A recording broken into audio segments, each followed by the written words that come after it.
श्रमिक महिला पतसंस्था यांची 36वी वार्षिक साधारण सभा आणि मोहोळ अर्बन कोऑपरेटिव्ह बँक या बँकेची 30वी वार्षिक सर्वसाधारण सभा आज या ठिकाणी संपन्न होत आहे। आणि आजच्या या वार्षिक सभेला उपस्थित असलेले आदरणीय नाना, आदरणीय नानी, तसंच आदरणीय दादा, तसेच या मोहोळ अर्बन कोऑपरेटिव्ह बँक आणि सावित्रीबाई फुले पतसंस्था या संस्थाचे आदरणीय चेअरमन, आदरणीय व्हाईस चेअरमन, सर्व पदाधिकारी, संचालक, तसेच या पतसंस्थेचे व बँकेचे सर्व सन्माननीय सभासद आणि या दोन्ही संस्थेचे आदरणीय सर्व कर्मचारी या ठिकाणी उपस्थित आहे। आणि त्यांचं मी दोन्ही पतसंस्थेच्या वतीनं, महाराष्ट्र राज्य सहकारी संघाच्या वतीनं आपणा सर्वांचं या ठिकाणी शब्दसन्माने स्वागत करतो। आणि या ठिकाणी एक साधारणतः 7 ते 8 मिनिटांमध्ये प्रशिक्षण आम्ही हे कर्मचाऱ्यांना दिवसभर देत असतो। पण आपण वार्षिक साधारण सभा जी आहे, आपण या संस्थेचे मालक आहात, सभासद आहात, की वर्षभर बँकेनं आणि पतसंस्थेनं काय कामकाज केलंय हे आपल्याला मालकांना किंवा सभासदांना माहीत असावं, म्हणून आजची ही वार्षिक साधारण सभा या ठिकाणी घेतली जाते। आणि वर्षभराचं कामकाज कशा पद्धतीनं या ठिकाणी पार पाडलं जातं या ठिकाणी आपण आता थोडक्यामध्ये आपण या ठिकाणी बँकेची आणि पतसंस्थेचं आपण या ठिकाणी कामकाज या ठिकाणी आता आपण वाचन केलेलं आहे, ते आपण पाहिलेलं आहे। थोडक्यात फक्त मी सांगणार आहे की या ठिकाणी सावित्रीबाई फुले सहकारी पतसंस्था या पतसंस्थेचा काही नाही,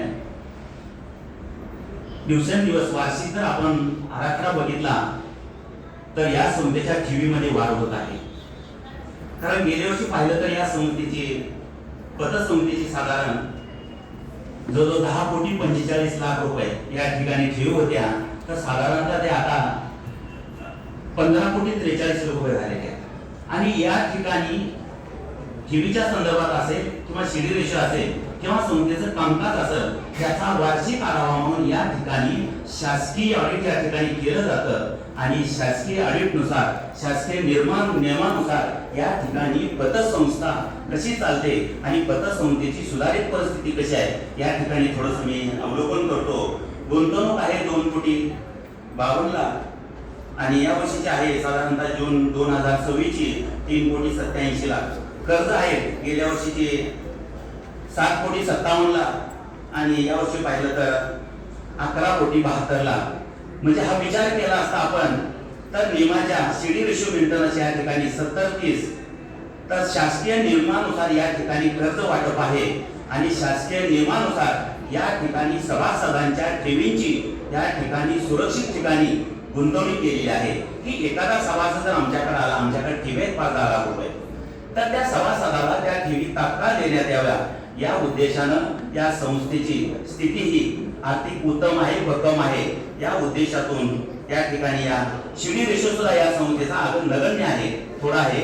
त्यानंतर या ठिकाणी मोहोळ अर्बन कोऑपरेटिव्ह बँकेचं पाहिलं तर या ठिकाणी ठेवी आहेत 27 कोटी 97 लाख आणि त्याचं कर्ज आहे 19 कोटी 40 लाख रुपये। याच ठिकाणी पतसंस्थेच्या नियमाप्रमाणे, शासकीय नियमाप्रमाणे या ठिकाणी शिडी रेशो मेंटेनन्स केलेला आहे आणि या ठिकाणी 70% कर्ज वाटप आणि 20 ते 25% या ठेवी सभासदांच्या सुरक्षित ठिकाणी गुंतवणूक केलेल्या आहेत। आणि या ठिकाणी पाहिलं तर एनपीए सुद्धा नगण्य आहे। या संस्थेची आर्थिक परिस्थिती जर पाहिली तर ही एकदम भक्कम आहे, सुस्थितीत आहे आणि उत्तम आहे।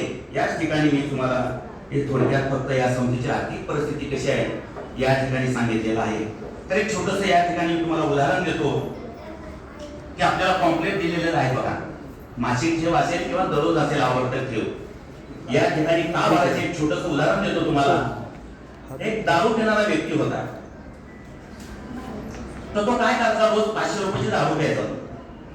मग त्याला एखाद्या जाणत्या माणसानं सांगितलं, थोडंसं आपण म्हणतो बा घरामध्ये एक जाणतं कोणतरी असावं, तसं त्याला सांगितलं की बाबा तू 500 रुपयाची दारू घेतोय, तर तू काय कर, ही दारू बंद कर आणि 500 रुपये आमच्या पतसंस्थेमध्ये ठेवायला चालू कर। हे घडलेली कथा आहे। त्याने काय केलं, खरोखरच दारू बंद केली आणि रोज 500 रुपये पतसंस्थेमध्ये भरायला चालू केलं। बघता बघता 10 वर्षामध्ये त्यानं 2 मजली इमारत बांधली. 500 रुपये गेलेले आपल्याला दिसत नाही, पण ते जर पैसे आम्ही पतसंस्थेमध्ये ठेवले तर ते आमच्या कामाला येतात. दिवस गेलेला दिसत नाही, पण आमचा पैशाला पैसा हा लागला जातो. सेविंग असेल, मुदत ठेव असेल, रिकरिंग असेल किंवा पिगमी असेल, त्याच्यावर पतसंस्था तुमचं कुठल्याही प्रकारे व्याज ठेवून घेत नाही. त्यामुळं आपण एकमेकास सहाय्य करू, अवघे धरू सुपंत, सहकारातून समृद्धीकडे जायचं असेल तर आपल्याला जी पुंजी आहे ना, फुलाची पाकळी रोज जर आपण ठेवत गेलो तर बघता बघता 10 वर्षामध्ये आपल्याला किती पैसे मिळतील हे आपल्याला सुद्धा कळणार नाही. कारण पैसा हा आपल्याला राहत नसतो. जर आपण ती ठेव जर ठेवली तर बऱ्याच दिवसांनी आपल्याला भरपूर पैसे पाहायला मिळतील, है ना. मुलाच्या शिक्षणाला होतील, घर बांधायला होतील, लग्न होईल, अनेक कामाला आपल्याला पैसा कामाला येतो. म्हणून या ठिकाणी मी सर्वांना विनंती करतो की फुलाची पाकळी आपण या ठिकाणी आजपासून वार्षिक सभेच्या निमित्तानं आपण या ठिकाणी निर्णय घेऊया आणि उद्यापासून आपली है ना फुलाची पाकळी रोज आपण या पतसंस्थेमध्ये असेल, बँक असेल, आपण उद्यापासून ठेवायला चालू करावे, जेणेकरून आपल्याला भविष्यामध्ये त्या पैशाचा अत्यंत उपयोग होईल. आणि या ठिकाणी मला 2 शब्द बोलण्याची संधी दिली. या ठिकाणी मी थांबतो. जय हिंद, जय महाराष्ट्र, जय